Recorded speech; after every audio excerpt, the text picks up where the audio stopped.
अस्सलाम व्यूअर्स, कैसे हैं आप लोग? सब खैरियत से ठीक ठाक है व्यूअर्स। एक और यूनिक टॉपिक के साथ और एक और अमेजिंग वीडियो के साथ आप लोग की खिदमत में हाजिर हूं।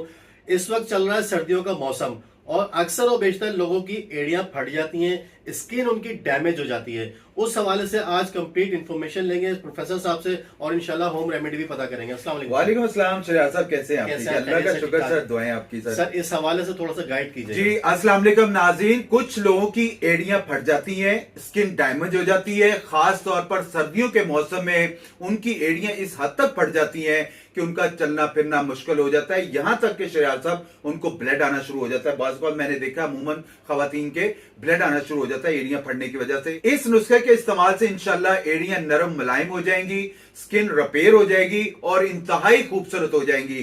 करना क्या, आपने सिंपली शहद का एक मक्खी का छत्ता ले लेना है शरियार साहब, उसमें 2 चम्मच ग्लिसरीन, 2 चम्मच एलोवेरा का जेल, 2 चम्मच शहद और 1 चम्मच हल्दी, इन सबको आपने हल्की आंच पर गर्म करें। ये एक मरम सा बन जाएगा और इसको आपने रोजाना अपने एड़ियों पर लगाना है। इंशाअल्लाह ताला अल्लाह पाक के फजलो करम से दिनों में आपकी एड़ियां नरम मुलायम और खूबसूरत हो जाएंगी और जो फट चुकी हैं वो भी अल्हम्दुलिल्लाह दिनों में जो है वो बंद हो जाएंगी। यहां तक कि शरियार साहब उनको बहुत ज्यादा तकलीफ होती है, तो मैं कहता हूं इसको इस्तेमाल करें, इंशाअल्लाह ताला फौरी तौर पर उनकी एड़ियां भी सेट होंगी और उनको किसी किस्म की दिक्कत और परेशानी का सामना नहीं करना पड़ेगा। सर एड़ियों के साथ साथ हम ये हाथ में भी लगा सकते हैं? जी हाथ में एग्जैक्टली, से जहां जहां फट रहे होते आपको हैं। खुश्की है, एलर्जी हो गई है, एड़ियां फट गई हैं, हाथों में आपको प्रॉब्लम हो रही है, यहां तक कि होंठ फट जाते हैं और भी प्रॉब्लम आती है, आप इसको इस्तेमाल करें, इंशाअल्लाह ताला फौरी तौर पर शरियार साहब अल्लाह पाक के फजलो करम से बेहतरी आएगी। सर शहद का छत्ता कहाँ ढूंढेंगे? बहुत इजी मिल जाता है शरियार साहब, किसी भी आप अंसारी के पास चले जाएं,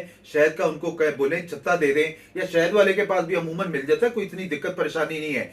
थोड़ी सी मेहनत जरूर करनी पड़ती है, लेकिन अल्लाह पाक के फजलो करम से आपको मैं कहता हूं इसका इस्तेमाल करके देखे, पहली रात को अंदाजा हो जाएगा कि हमारी एड़ियां भी बंद हो गई हैं और हमें कोई दिक्कत और परेशानी यानी दर्द वगैरह जो है वो अल्लाह पाक के फजलो करम से फौरी तौर पर खत्म होगा। जबरदस्त हो गया भाई। सर्दियों का मौसम था, मैंने कहा ये हॉट टॉपिक है इस वक्त, क्योंकि अक्सर और बेशतर लोगों के साथ ये प्रॉब्लम चल रही होती है। तो इस हवाले से कंप्लीट इन्फॉर्मेशन प्रोफेसर साहब से ले लें। वीडियो अगर अच्छी लगी हो तो वीडियो को जरूर लाइक कीजिएगा, चैनल सब्सक्राइब नहीं किया तो सब्सक्राइब कर दीजिएगा ताकि इसी तरह के यूनिक टॉपिक्स आप लोगों को मिल सके। सर बहुत बहुत शुक्रिया, बहुत शुक्रिया शरियार साहब, इंशाल्लाह मुलाकात करेंगे, इंशाल्लाह जरूर बताएंगे जो भी पूछेंगे। अपना ख्याल रखिएगा, बहुत शुक्रिया। इजाजत दीजिए, अल्लाह हाफिज।